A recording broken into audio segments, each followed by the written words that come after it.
Halo, selamat pagi semuanya. Balik lagi ke Batas Podcast, masih bersama gue Ardi Batas. Hari ini kita bakal nge-podcast lah. Maksudnya sekarang tuh berarti kalau Batas Podcast tuh udah episode ke-5 ya. Ya, episode ke-5. Udah lama banget ya enggak podcast. Alasannya udah sempat gue sebutin di salah satu video gue di YouTube. Itu ada kesibukan lah di dunia nyata ya. Yang bakal gue bahas buat hari ini atau untuk minggu ini, gue bakal ngobrolin rangkuman topik hangat tentang culture yang terjadi seminggu belakangan ini ya.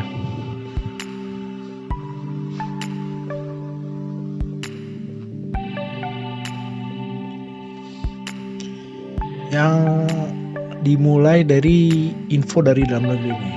Jadi di dalam negeri atau di Indonesia ini bioskop dikabarin bakal dibuka ya, bakal segera dibuka. Sebenarnya info ini sih bukan info baru ya, maksudnya udah cukup lama juga dibilangin bakal dibuka, udah dari sebulan lalu kalau nggak salah dibilang. Dan awalnya tuh kalau nggak salah pas film Tenet rilis bioskop buka gitu, jadi kayak bersamaan.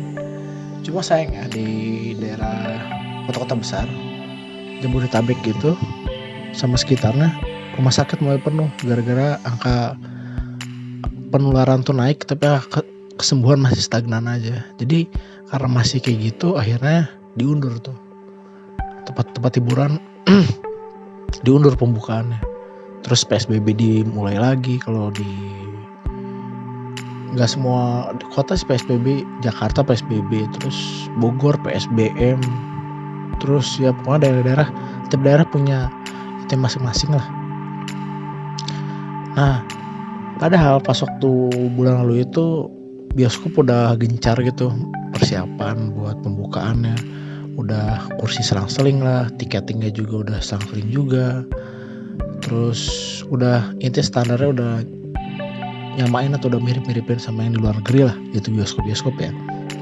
Tapi tetap aja misalkan seandainya bioskop dibuka pun kita harus tetap hati-hati. Jadi kalau misalnya tiba-tiba kita udah beli tiket nih tapi udah pas waktu mau nonton, udah ada waktu nonton kita ngerasa kayak gak enak badan gitu, kayak masuk angin, kayak anget dikit, ya mending pulang aja. Walaupun belum tentu kena wabah ya, bisa aja cuma gak enak badan doang. Cuma baiknya sih pulang, kan imunitas kita berkurang kalau gak enak badan gitu kan ya. Nah jadi ya walaupun ntar udah dibuka tetap hati-hati aja. Oh iya juga, info bioskop dibuka ini kenapa gue angkat, soalnya minggu kemarin gue baca berita ya kalau wali kota Bogor itu berkomentar kalau tentang bakal dibuka lagi ini ya, apa namanya, bioskop di kota Bogor ya. Selain itu juga kayak apa sih namanya, Jakarta nggak salah atau ya pokoknya kota besar deh. Sorry ya gue tau kayak Jakarta lagi ya, pokoknya di Jakarta gitu udah mulai zona orange atau kuning gitu. Makanya mereka juga sama udah pengen siap-siap buka bioskop lagi juga. Ya intinya kemungkinan besar sih ya, maksudnya kalau misalnya lancar aman bioskop bakal dibuka lagi, kemungkinan ya, gue sih nggak tahu ya. Mungkin akhir Oktober atau awal November udah bakal dibuka lagi. Jadi buat para sineas ya, para penonton film yang mau nikmatin bioskop lagi ya bisa nikmatin lagi mungkin akhir Oktober atau awal November, siapa tahu kan ya. Tapi tetap yang gue bilangin, tetap harus hati-hati apa namanya, buat walaupun bioskop udah dibuka ya, walaupun protokol segimana aman pun, kalau udah ngerasa nggak enak badan mending balik, jangan maksain nonton gara-gara udah lama nggak lihat hiburan ya.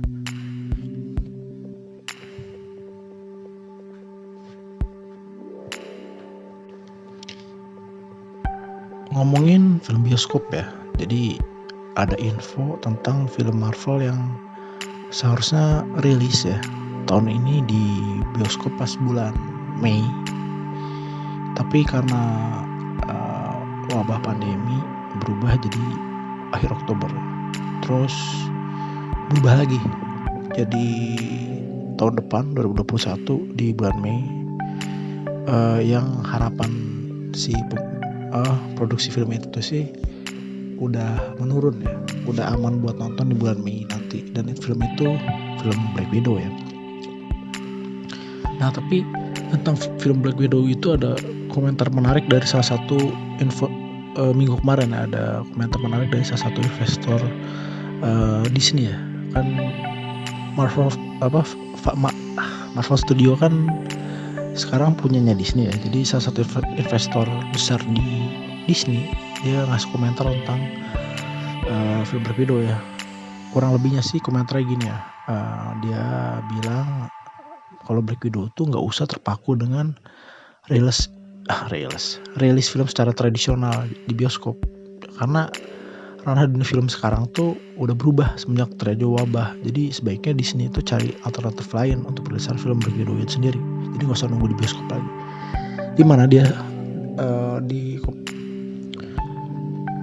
Dimana dia nyaranin buat ngerilis film Black Widow di Disney Plus aja gitu. Karena dia ngerasa ada kurangan Disney Plus dibanding Netflix di era pandemi ini, di mana Netflix atau streaming service lainnya masih produktif aja tuh ngerilis film kah, ngerilis serial baru di sana dibandingin sama Disney Plus ya. Disney Plus perpustakaan film sama seriesnya yang banyak banget. Cuma kan Netflix film lama, series lama, beda sama Netflix atau streaming service lain yang masih ngeproduksi entah film baru, entah series baru. Pokoknya produksi terus di era pandemi ini ya. Masih rilis film baru lagi, rilis series baru lagi. Dan dia ngelihat sih kalau Disney Plus tuh timpang banget di situ. Terus dia juga bilang kalau taktik ngerilis film kayak Mulan kemarin juga udah salah banget. Soalnya dia bilang kalau ngecontoh Netflix dan kawan-kawannya streaming service lain ya, seharusnya jangan gitu. Film eksklusif yang rilis di streaming service itu harusnya udah nggak perlu bayar lagi, karena itu udah termasuk fasilitas yang diberikan sama streaming service itu sendiri untuk para subscriber yang bayar subscriber fee-nya tiap bulan ya. Tapi setelah komentar itu kelihatannya dari pihak Disney atau Marvel sendiri gak tertarik ya buat ngerilis film Black Widow di sana. Apalagi film ini juga salah satu alasan serial Marvel di Disney Plus di delay di sana. Iya kan, kayak serial yang Bucky sama intinya Captain America ya, pokoknya yang serialnya si Bucky juga kan ketunda, terus serialnya Hawkeye juga ketunda kan, terus serialnya Wonder dan Vision juga ketunda. Intinya udah jadi tapi ditunda perilisannya karena nungguin si Black Widow rilis dulu. Jadi ya ini film jadi kayak kunci gitu buat phase selanjutnya dari Marvel. Tapi karena nggak rilis ya udah phase-nya nggak lanjut lagi. Jadi ya gue harap sih film ini nggak delay lagi. Jadi kalau misal dipaksain juga rilis misal bulan Mei tapi keadaan bioskop masih kayak sekarang gitu kan, masih belum stabil, takutnya penontonnya nggak maksimal kayak Tenet kemarin tuh nggak ngebom sih jatuhnya, tapi nggak maksimal lah. Maksudnya dia bisa aja jadi top box office, tapi lihat sekarang pendapatnya itu seberapa, pokoknya nggak worth it lah buat film sekelas Tenet yang menurut gue sih cukup bagus ya. Terus ngomong film Marvel ya, jadi ada film Marvel yang minggu kemarin baru aja mulai syuting, yaitu Spider-Man 3. Nah, karena itu jadi nggak aneh kalau tiba-tiba ramai berkeliaran rumor tentang film Spider-Man 3 ini ya. Mulai dari siapa yang bakal jadi penjahat siapanya sampai aktor-aktor yang bakal jadi pengisi di film itu juga. Terus karena ini info minggu kemarin, makanya bakal gue sebutin salah satu info atau rumor yang beredar tentang film Spider-Man 3 tersebut. Spider-Man 3 sendiri masih belum punya judul pasti ya, jadi nggak dikasih Spider-Man 3 apa. Jadi kan awalnya Spider-Man Homecoming, terus Spider-Man Far From Home. Spider-Man 3 ini belum punya nama officialnya. Tapi untuk syutingnya sendiri film ini pakai nama proyek sementara yaitu Serenity Now, yang sebenarnya udah biasa dipakai Hollywood ya, maksudnya nama-nama sementara gitu buat syuting. Itu gue lihat di film apa ya, itu apa namanya, Cloverfield Paradox nggak salah. Awalnya namanya apa gitu, tiba-tiba jadi Cloverfield Paradox gitu.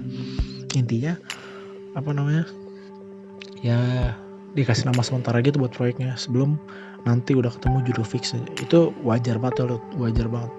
Kadang untuk nyembunyiin bahwa mereka tuh syuting apa, mereka pakai nama-nama sementara gitu. Nah film ini sendiri ya, film Spider-Man 3 sendiri ini sebenarnya awalnya tuh ya, infonya kan bakal dirilis 16 Juli 2021 kan ya. Tapi berubah jadi 5 November 2021 karena wabah ya. Tapi berubah lagi jadi 17 Desember 2021 karena syuting mereka diundur kan ya.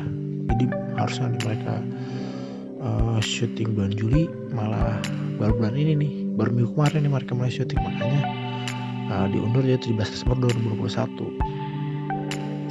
Yang gue harap sih ya, tanggal perilisan itu Desember tahun depan itu udah fix ya, karena masih tahun depan juga, terus syutingnya juga kan udah mulai juga. Jadi harapannya sih nggak delay lagi, nggak mundur lagi. Jadi gue harap juga wabah udah mereda tahun depan juga. Jadi film ini bisa keluar dengan aman lah.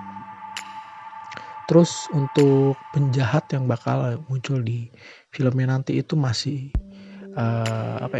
masih belum ketahuan siapa-siapanya. Tapi muncul rumor yang bersirkulasi di antara fans di Twitter ya, yang gue baca-baca itu macam-macam. Mereka ada yang bilang, Kraven the Hunter yang bakal jadi musuh di Spider-Man 3. Green Goblin yang bakal jadi musuh di Spider-Man 3. Scorpio, soalnya kemarin udah muncul kan Scorpio Mike Gargan itu di Homecoming after creditnya. Terus ada J. Jonah Jameson juga kan di Far From Home kemarin juga. Jadi banyak teori yang kayak Scorpio. Terus ya paling baru tuh masih minggu kemarin juga itu si Spencer Smith yang bikin Spider Slayer ya. Dia profesor yang bikin Spider Slayer, dirumorin muncul jadi musuh di Spider-Man 3. Tapi belum ada satupun yang terkonfirmasi itu dari rumor-rumor tersebut. Tapi yang jelas di film nanti bakal ada Benedict Cumberbatch yang meranin perannya sebagai Doctor Strange, yang di sana niatnya nge-bridging cerita Spider-Man 3 dengan filmnya Doctor Strange nanti tahun 2022. Kan film Doctor Strange itu film multiverse ya, jadi dia kayak mau nge-bridging dari ngemulai premis cerita dari film Spider-Man 3 ini.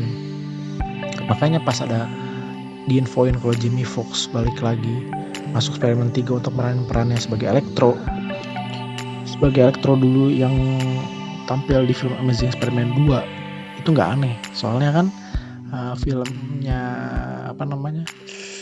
Doctor Strange nanti kan levelnya multiversal ya di MCU. Jadi kemungkinan besar kayak ada portal multiversal, bakal ada portal universe lain muncul di film Spider-Man 3 ini. Apalagi judul film Doctor Strange nanti yang tahun 2022 kan itu Doctor Strange in Multiverse of Madness tuh masalahnya. Nah, tapi gara-gara si Jamie Foxx muncul di Spider-Man 3, jadi banyak rumor lain juga. Salah satu rumornya tuh tentang Andrew Garfield sama Tobey Maguire balik lagi ke Spider-Man 3 memerankan perannya masing-masing sebagai Peter Parker. Jadi semacam kayak Spider-Verse kali ya, yang kalau di komik atau di animasi filmnya itu ketemu versi Spider-Man dari universe lain. Tapi sayangnya minggu kemarin juga Sony nepis kabar tersebut, walaupun nggak nepis langsung ya. Dia cuma bilang bahwa info itu nggak terkonfirmasi. Jadi infonya tuh yang malah bikin gini ya, apa sih? Sebagai fans ya, sebagai gue yang baca juga malah makin abu-abu gitu. Kok nggak terkonfirmasi, maksudnya apaan gitu kan ya.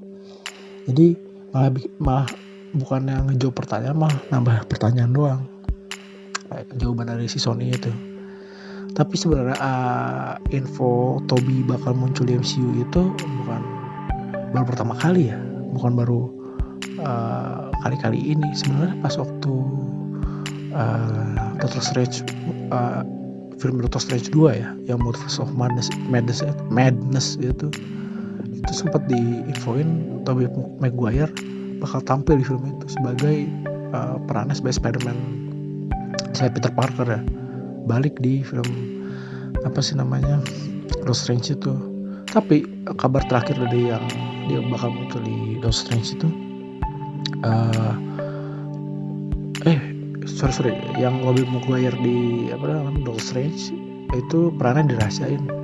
Yang bilang dia balik ke jadi Peter Parker lagi tuh cuma pas waktu di filmnya Spider-Man. Ya jadi di Spider-Man 3 dirumorin Tobey Maguire balik jadi Peter Parker, tapi untuk infonya sih Tobey Maguire di film solo keduanya Doctor Strange itu perannya masih dirahasiain, entah jadi apa. Cuma kabar terakhir ngasih tau kalau misalkan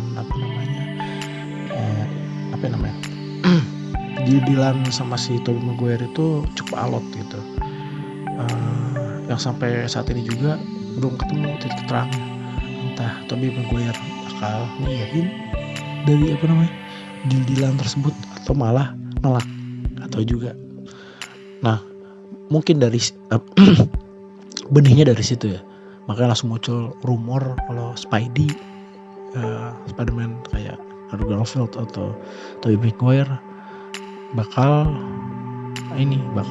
jadi bintang tamu atau bakal muncul dari cameo di Spider-Man 3. Tapi rumornya masih belum jelas, apalagi jawaban Sony juga gitu kan. Jadi kita lihat aja ke depannya bakal kayak gimana ya. Yang pasti akhir tahun nanti, berarti Desember 2020 ya, akhir tahun nanti Desember 20 dikabarin bakal muncul teaser pertama dari film Spider-Man 3 yang mungkin bakal ngasih kejelasan apakah aktor pemeran Spider-Man di masa lalu itu bakalan muncul atau enggak, dan siapa yang bakalan jadi musuh utama di film Spider-Man 3 nanti. Apakah cuma ada Electro kah? Karena kan Jamie Foxx sudah pasti kan muncul di Spider-Man 3, atau malah Sinister Six jadi ngasih kejutan kita ada Sinister Six loh. Jadi nggak tahu juga, jadi kita tunggu aja kabar selanjutnya film ini, karena siapa tahu kan mungkin malah ada kabar lanjutin lagi, kayak malah ada Miles Morales gitu muncul jadi kejutan, siapa tahu kan, gak ada yang tahu juga.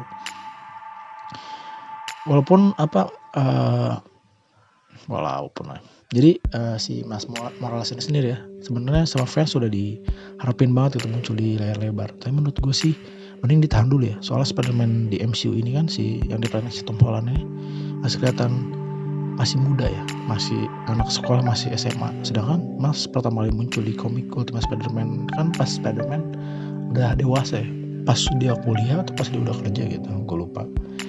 Jadi mending ditahan dulu kata gue, soalnya kayak aneh gitu kalau Miles muncul pas waktu si Spidey masih remaja kayak gini ya.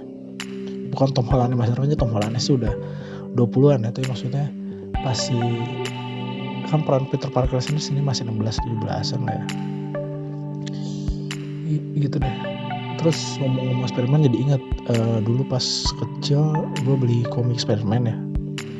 Terus pas waktu beli komik Spider-Man sampai zaman SMP SMA gitu, gue ngira komik yang gue punya itu komik Spider-Man utama di Marvel gitu. Atau kalau misalkan universe-nya disebutnya Earth 616. Tapi kenyataannya ternyata yang komik Spider-Man yang gue punya tuh komik Ultimate Spider-Man atau Earth 1610 ya itulah, atau Ultimate Universe itulah. Nah itu gue baru sadar kalau komik yang gue punya itu bukan komik Spider-Man utama pas internet mulai kencang ya, zaman SMA tuh ya. zaman gua SMA suatu internet kenceng, enak buat browsing, buat lihat apa. Nah itu gue baru sadar tuh bahwa komik yang gue punya itu komik Ultimate Universe-nya si Spider-Man. Tapi yang komik yang gue punya itu masih Peter Parker yang jadi Spider-Man ya, belum diganti sama Miles Morales. Peter Parker belum mati lah intinya ya. Pokoknya kalau nggak salah di isu itu yang komik yang gue punya itu Carnage kalau nggak salah baru pertama kali muncul ya. Terus ada AIM juga, ada kayak serangan juga, pokoknya samar-samar gue ingatnya. Soalnya gue udah gak bisa baca itu komik lagi. Itu komik dulu tuh pas gue kecil sempet dicoret-coret gitu pakai krayon gitu, gak jelas, namanya juga bocah. Akhirnya ya udah dibuang kalau gimana gitu, lupa. Nah terus tapi ya jadi ngomongin masa kecil, ngomong masalah Ultimate Universe ya sama Miles Morales. Minggu kemarin Insomniac Games ngasih teaser gambar sama demo gameplay videonya. Video game Spider-Man Miles Morales ya, dimana kita dilihatin sebagaimana indahnya game nanti. Ya menurut gua sih ya, itu udah keren banget. Kita dilihatin mulai dari kostum eksklusifnya, khas game Insomniac kayak yang hitam putih gitu, kayak baju training yang mirip-mirip lah sama kostum Spider-Man pertama buatan mereka itu ya, Spider-Man Peter Parker. Tapi tenang aja, misalkan yang gak suka dan kostum hitam putihnya, masih disiapin kok skin kostum klasik hitamnya si Miles Morales itu, hitam merahnya itu. Gak cuma itu juga, di teaser gameplay atau trailer gameplaynya itu juga kita dikenalin sama Spider-Cat, kucing yang jadi teman dari si Miles Morales lawan kejahatan di game ini. Itu nggak tahu itu cuma buat misi atau itu sebagian dari skin atau gimana, gue nggak tahu itu Spider-Cat gimana. Intinya ada hunter di gamenya. Selain itu juga kita lihatin bagaimana serangan khas Miles Morales bekerja itu si Venom Strike-nya.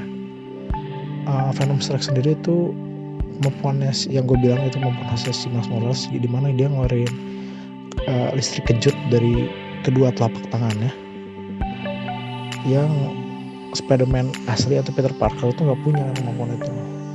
Dia punya semua kemampuan Peter Parker plus si Venom Strike-nya itu, jadi dia bisa nyetrum gitu, tapi buat yang kesentuh di tangannya doang. Tapi ya menurut gue game ini wajar banget kalau grafisnya itu meningkat cukup naik lah dibanding grafis game Spider-Man pendahulunya.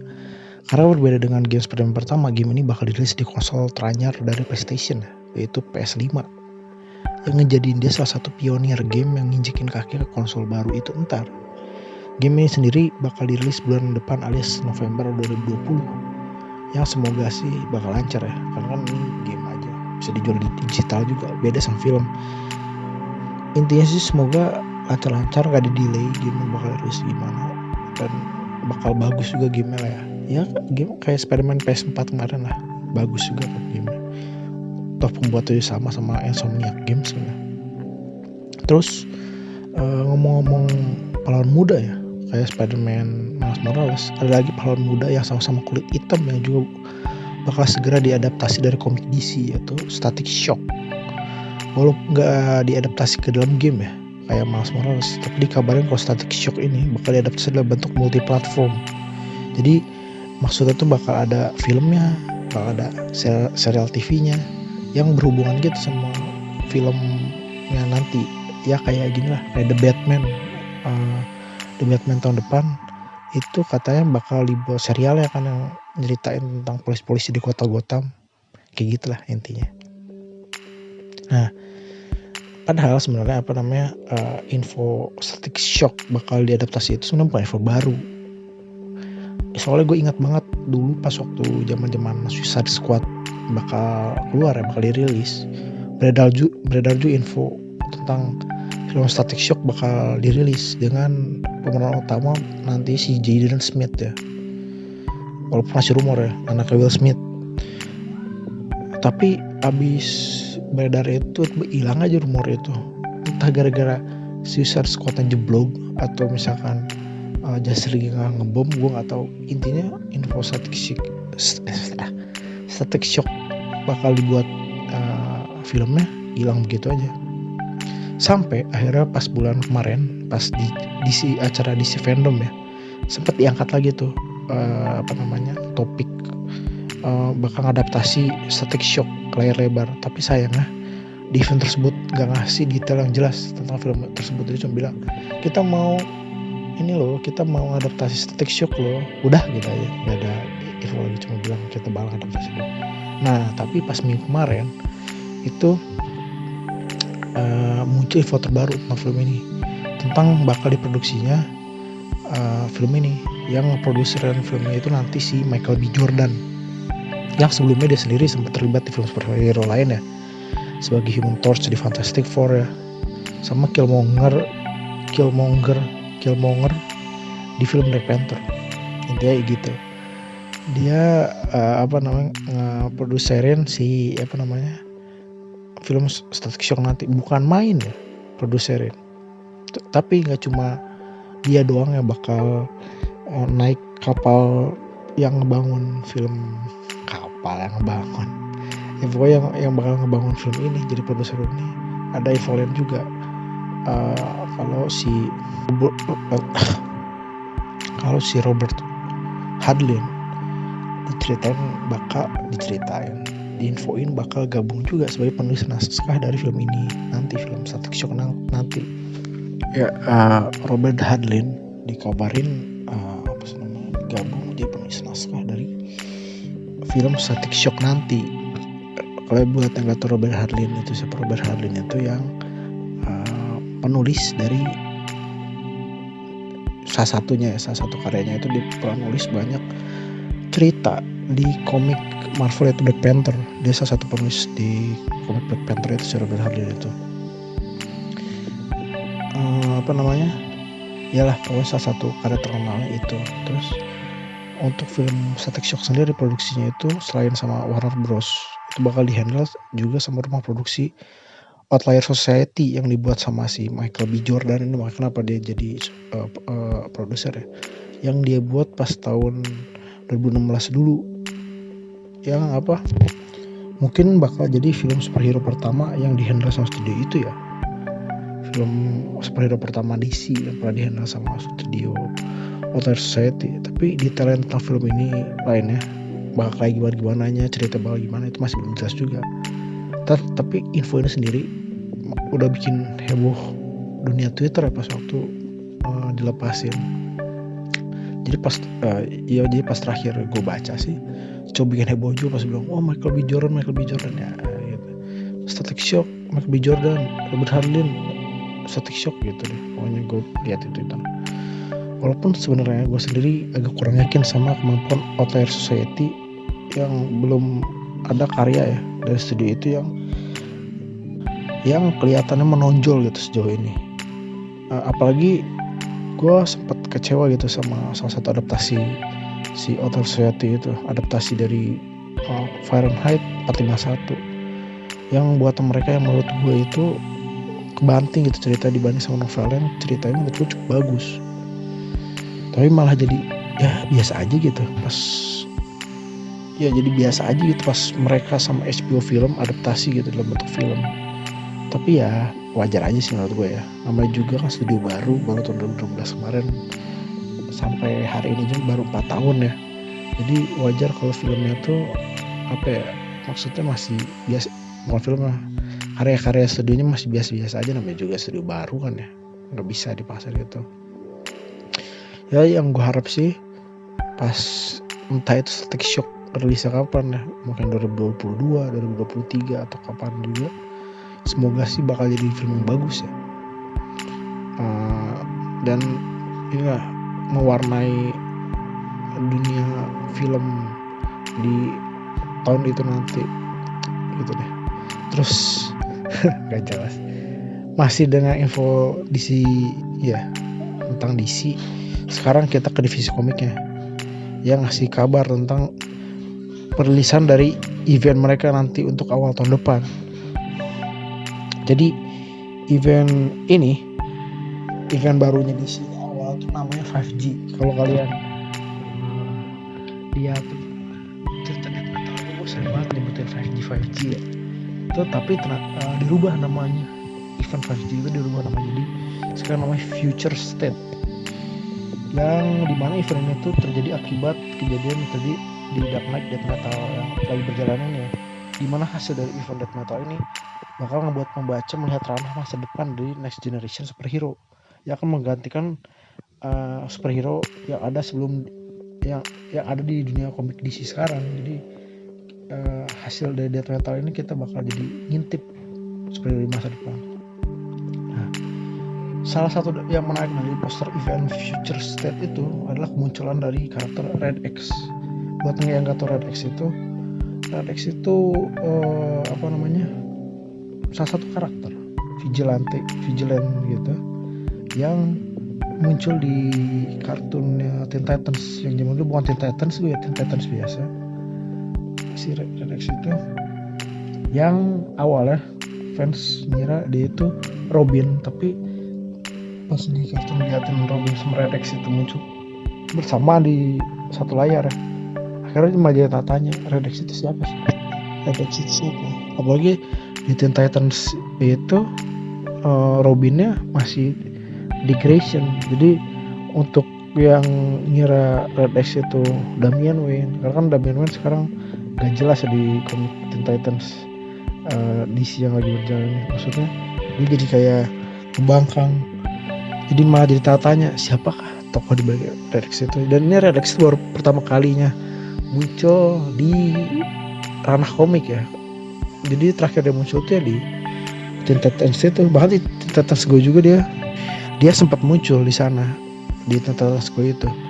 Nah makanya mungkin bakal liatin siapakah Red X, atau mungkin malah jadi si itu Clown Slayer tuh karakter baru, siapa tahu kan, gak ada yang tahu juga. Apalagi ini Red X kan dilihatinnya muncul di event Future State ya, jadi bisa aja kan Clown Slayer masih muda di komik sekarang, mungkin di masa depan bakal jadi Red X gitu deh.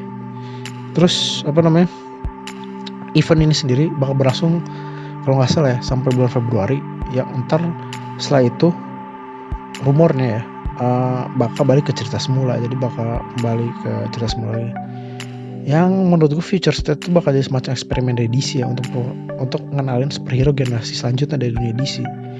Yang sebenarnya kalau fans gak suka itu bisa gampang gitu sama DC, ya udah ini cerita diberesin aja, nggak usah dilanjutin lagi. Ntar abis bulan Februari juga kan balik lagi nih komiknya ke ini, dan ini kan cuma event kan, jadi ya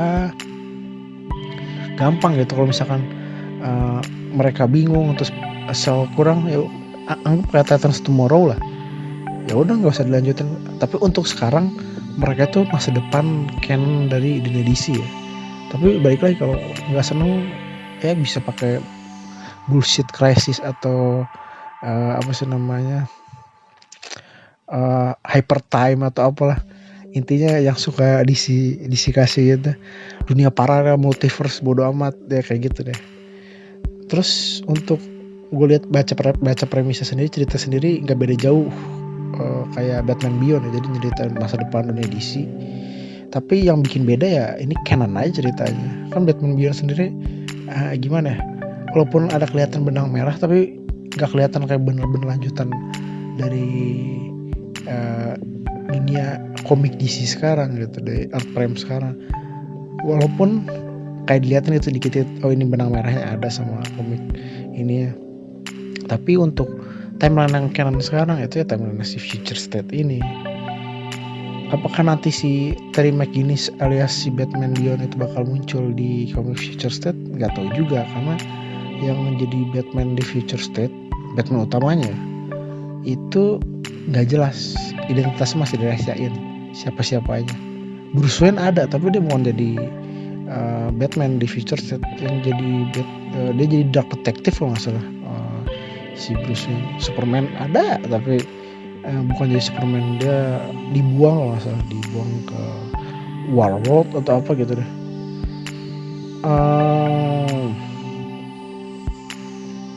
Event apa sih namanya, event Future State sendiri ini dikasih tahu itu latar ceritanya bakal ada 2 timeline, yaitu yang utamanya sih ya, yang utamanya itu timeline masa depan yang gak terlalu jauh dari masa sekarang dunia DC ini, sama masa depan yang benar-benar jauh, benar-benar di akhir zaman dari dunia DC.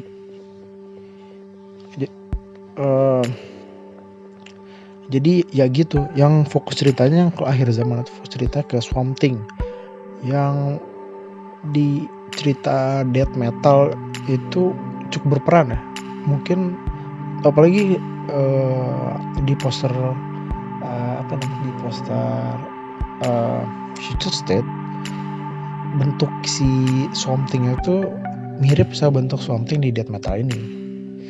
Terus benih-benih cerita Future State juga sama para editor DC atau sama penulis udah mulai ditanam di event-event kayak death metal misalnya contohnya. Terus di komik-komik utama juga kayak komik Detective Comics, Asian Comics, atau komik utama lain kayak Flash, Aquaman, Green Lantern sama yang lainnya, kalau dimasukin tuh plot-plot yang bakal ketemu benang merahnya nanti di event Future State ini. Jadi ntar mungkin ini gara-gara ini, ini gara-gara kejadian masa.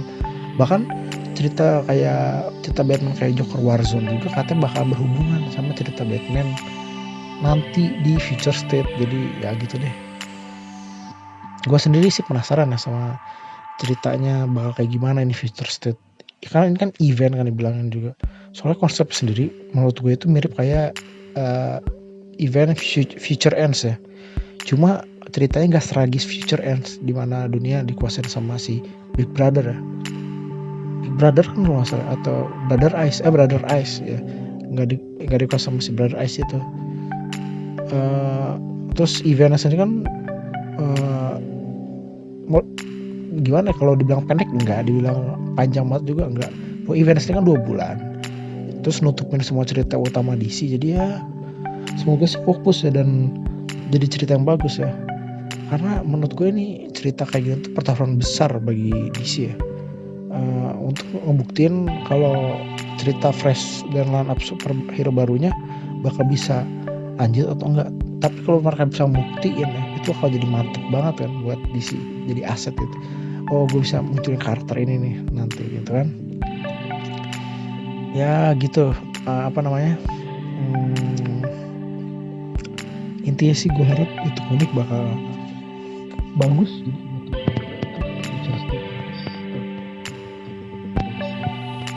Oke, kalau belum tutup. Oke.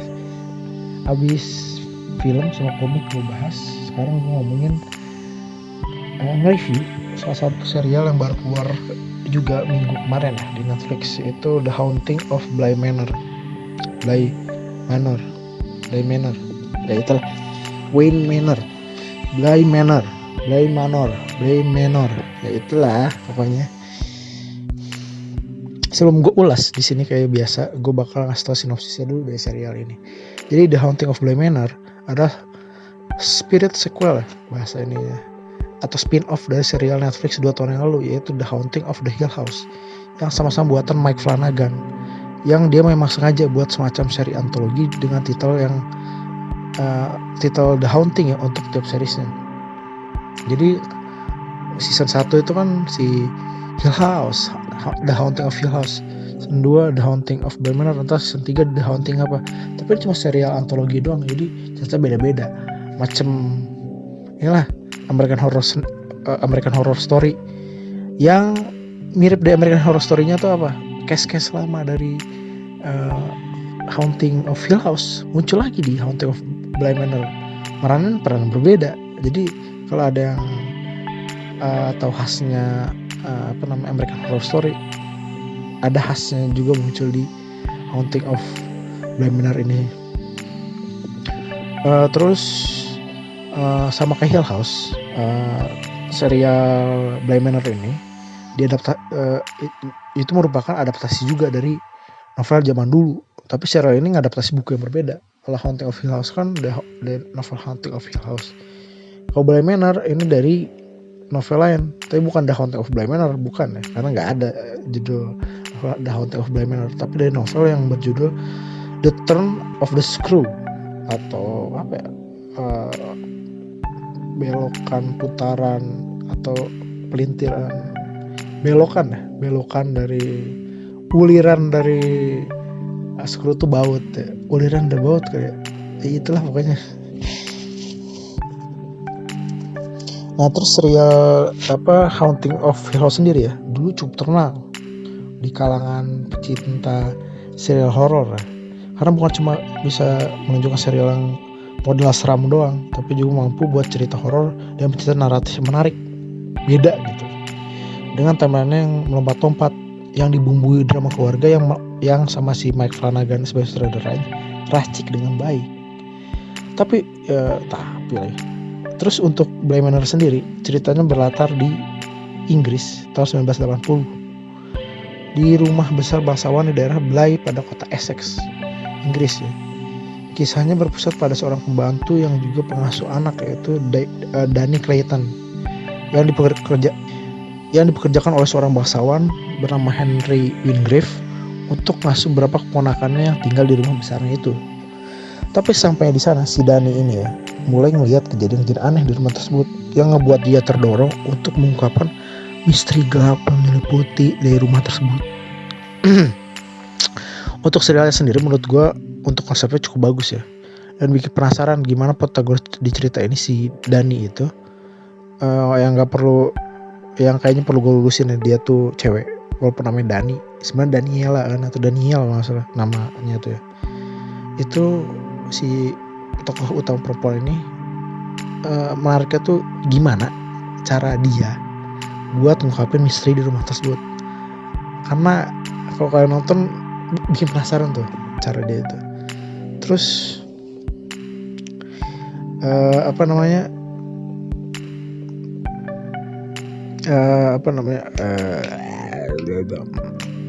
Bly Manor itu sendiri sama kayak Hill House,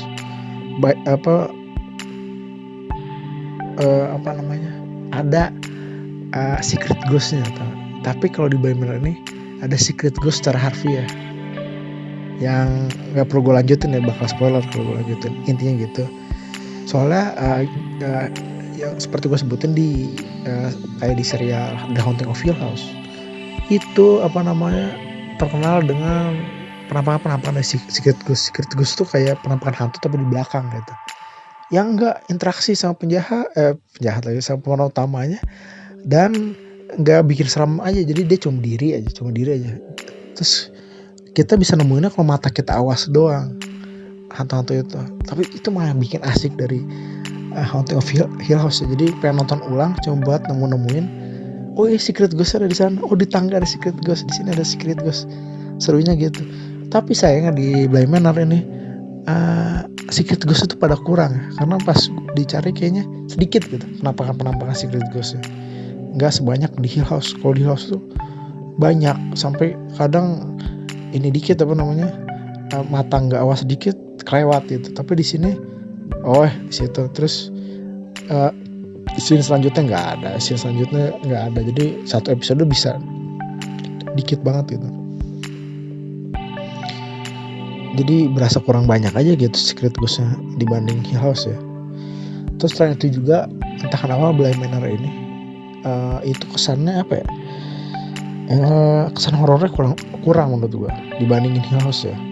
Beda dengan Hill House yang entah kenapa pas nonton sering bikin suasana nggak enak ya, karena film namanya serial horor ya. Nah itu Bly Manor ini entah kenapa kurang aja gitu, yang mungkin gara-gara banyak scene yang terjadi di siang hari ya kalau Bly Manor ini. Terus pencahayaan Bly Manor ini nggak kayak Hill House remang-remang gelap, tapi kalau Bly Manor tuh walaupun malam atau walaupun posin apa aja gitu di taman atau di mana terang-terang aja gitu, jadi kayak ngurangin itu suasana serem di serial ini. Dialog tiap karakternya juga kadang kerasa kepanjangan ya kan, emang sih kan monolog gitu kan kadang buat ngejelasin kita sebagai penonton setiap dialog tuh kayak ngejelasin, kayak ngasih narasi gitu ke penontonnya, ini loh, itu loh, itu loh, jadi supaya kita paham gitu, supaya kita bisa masuk nih. Tapi kadang malah bikin kepanjangan, yang kalau gue nonton malam-malam tuh bukannya bikin takut kayak Hill House ya, malah bikin ngantuk gitu, gara-gara dialog kepanjangan. Jadi lagi ngantuk-ngantuk gitu, nonton ngantuk tuh bedeg aja kan, malah jadi nggak kelihatan gitu apa namanya kayak jump scare atau apanya, malah kayak cuma bikin kita bangun, tapi karena udah keburu ketiduran gara-gara dialog.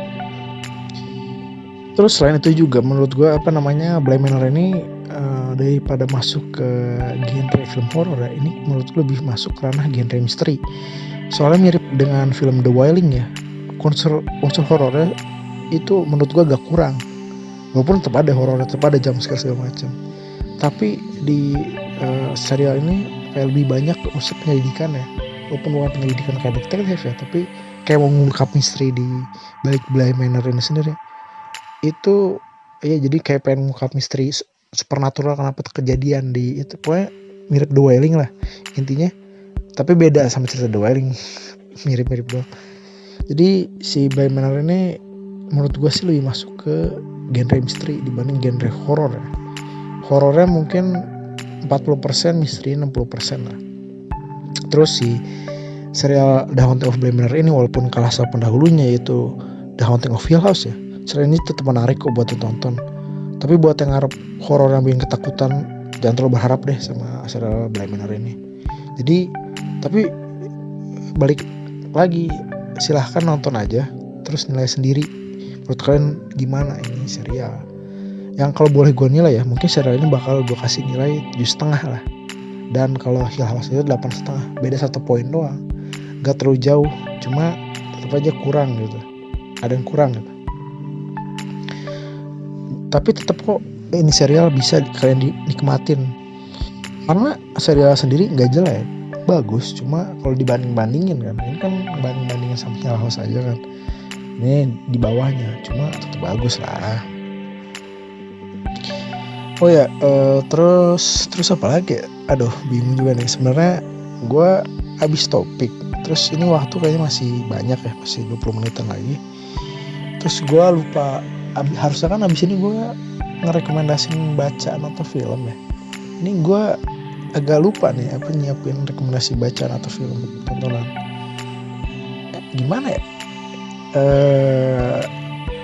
Oh iya, gimana kalau gue ngomongin topik pop culture lain yang terjadi minggu kemarin, tapi yang belum pernah gue sebutin gitu ya, agak beda gitu. Bentar dulu, apa ya? Oh iya, gimana dengan gue atau WWF atau kalau Indonesia tuh dulu tuh disebutnya Smackdown. Jadi ya gue ngobrolin WWE aja. Jadi di WWE atau dulu nama WWF ya, kalau kita kenal itu ada 2 brand, Raw sama Smackdown. Tahu dong, dulu tuh kalau pas yang di TV tuh Raw tuh dikenal yang Raw is War gitu kan, Raw is War gitu kan. Terus Smackdown kan, orang-orang pasti pada tahu Smackdown. Nah jadi ada 2 brand itu di WWE, apa namanya, Smackdown sama Raw. Dimana pas minggu kemarin tuh ada event di WWE yaitu draft pick, dimana para superstar atau para pegulatnya dipilih bakal masuk brand mana mereka. Jadi misalkan Ken masuk Raw, Undertaker masuk Smackdown misalnya, kayak gitu kan. Kayak gitu. Dimana para pegulat-pegulatnya pegulat eksklusif dari brand masing-masing. Itu sih yang normal ya.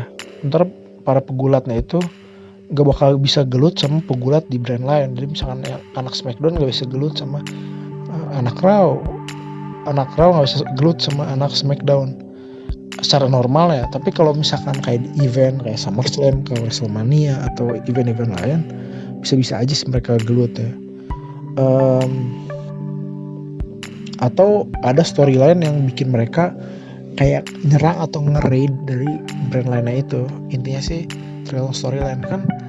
Buat kalian nggak tahu, WWE kan itu bohongan ya, itu cuma narasi doang, cuma dibuat-buat kayak ada peran si baiknya, peran si jahatnya. Kalau peran yang baiknya itu sebutnya baby face, peran jahatnya disebut heel.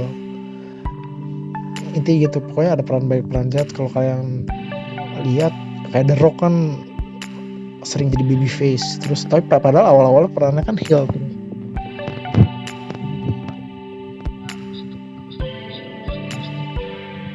Walaupun dia just jadi baby face juga kan.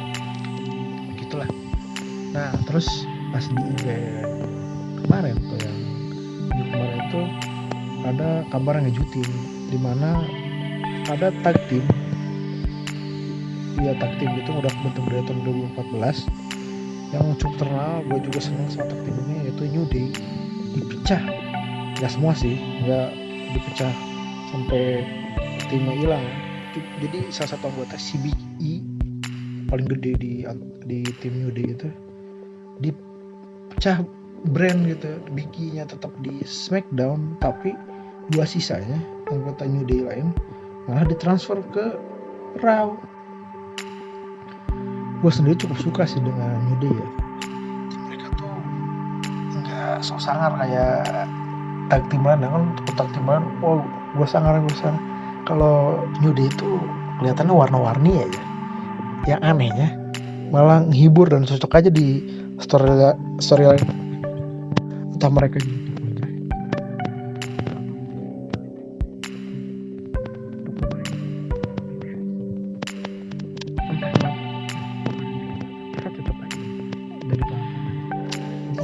Hibur juga New Day Rock.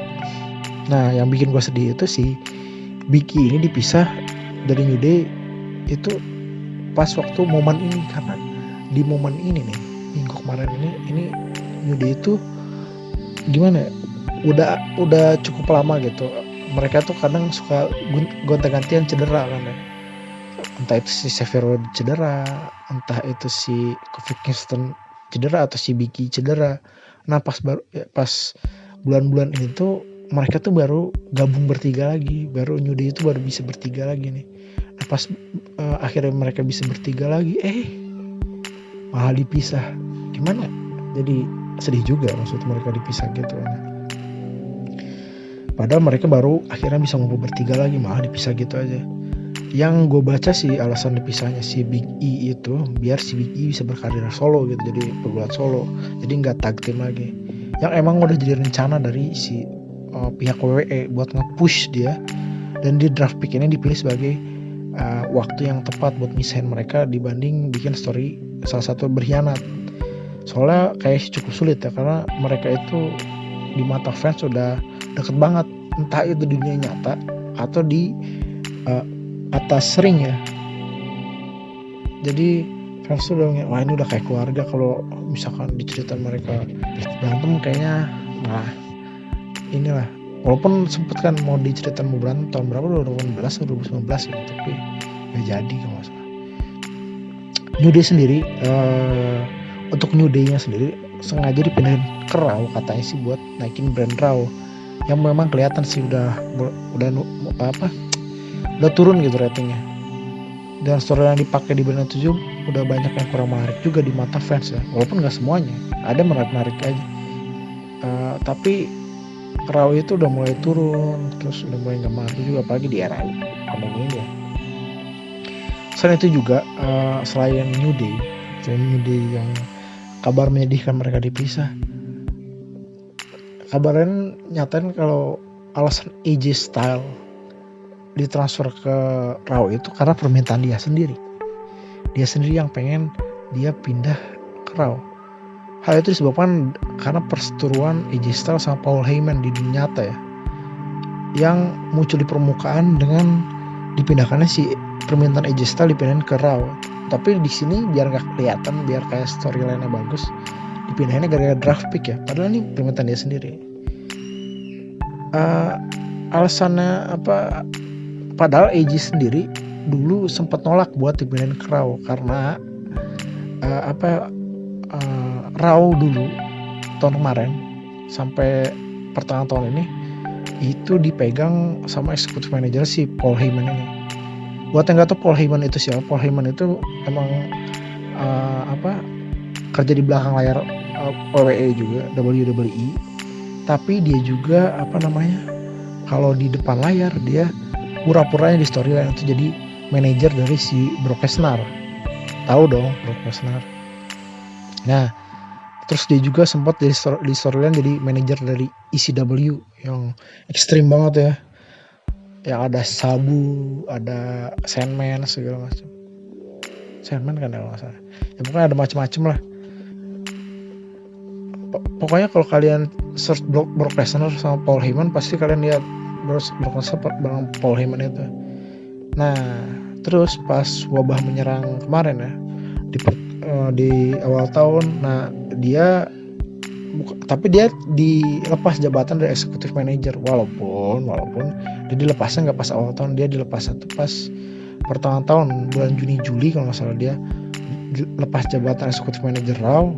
Terus dia ya udah hilang aja info dia ngapa-ngapain, soalnya kan di storyline sendiri Brock Lesnar kan gak muncul di ring kan, maka si ini Paul Heyman sempet hilang dulu. Yang bulan kemarin atau 2 bulan kemarin ya sempat ngejutin fans WWE dengan munculnya Paul Heyman kembali di brand SmackDown yang ngebuat dia tiba-tiba jadi manajer dari si Roman Reigns yang juga baru balik pas waktu itu. Si Roman Reigns sendiri itu sempat off ring gitu buat hindarin tertular dari corona ya, apalagi sistem imun dia juga masih rendah pas saat itu. Dia tuh habis sembuh dari leukemia kalau nggak salah, terus sistem imunnya rendah, makanya pas dia habis menang gelar apa gitu, menang title shot atau gelar gitu, dia tiba-tiba hilang aja. Nah, nah pas dia sekarang udah ngerasa fit, akhirnya dia balik lagi ke brand SmackDown dengan peran barunya sebagai heel alias jahat ya, yang sejauh ini sih kelihatannya cukup bagus. Nah di sini si AJ Styles ya kan di brand SmackDown, terus pas lihat si Paul Heyman malah masuk SmackDown jadi kurang serg gitu sama brand SmackDown, kurang seneng gitu sama brand SmackDown. Tapi AJ Styles tuh sama Roman Reigns mah biasa aja, nggak ada masalah, tapi dia nggak sukanya ya Paul Heyman aja. Jadi dia nggak suka akhirnya si Paul Heyman muncul di brand dia berada. Akhirnya pas waktu draft pick ini dia sendiri di belakang layar minta buat brand Crow biar nggak ketemu Paul Heyman lagi di depan mukanya. Sebenarnya salah satu alasan banyak ya, tapi salah satu alasan AJ Styles nggak suka sama Paul Heyman adalah keputusan dia tiba-tiba pas waktu baru wabah, keputusan tiba-tiba sebagai executive manager pada saat itu untuk mutusin kontrak dari 2 sahabat baiknya si AJ Styles itu Luke Gallows sama Karl Anderson yang sama-sama di dalam tag team The OC ya namanya. Kan sebenarnya itu pecahan dari Bullet Clubnya NJPW ya.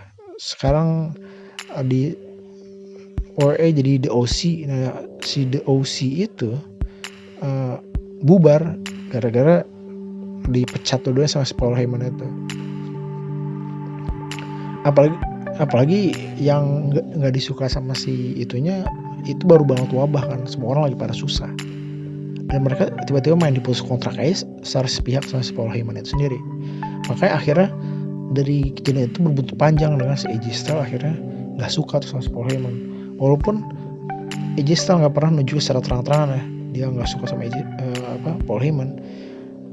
Tapi di draft pick ini kelihatan banget di belakang layar ya itu dia minta sendiri dipindahin ke brand Raw. Alasan kenapa buat ngehindarin si Paul Heyman sendiri gitu deh. Apalagi ya kayaknya segitu dulu, nggak kerasa ternyata udah cukup panjang juga ngobrolin masalah pegulat bohong-bohongan WWE itu. Nggak kerasa ini waktu juga hampir 1 jam. Semoga aja masih ada yang dengar sampai saat ini. Tapi sebelum penutup dari podcast ini, gue mau ngasih tahu rilisan video di channel YouTube gue untuk minggu ini kalau editan lancar ya. Untuk besok setelah hari ini bakal ngebahas film kayak minggu kemarin, tapi konsepnya agak beda.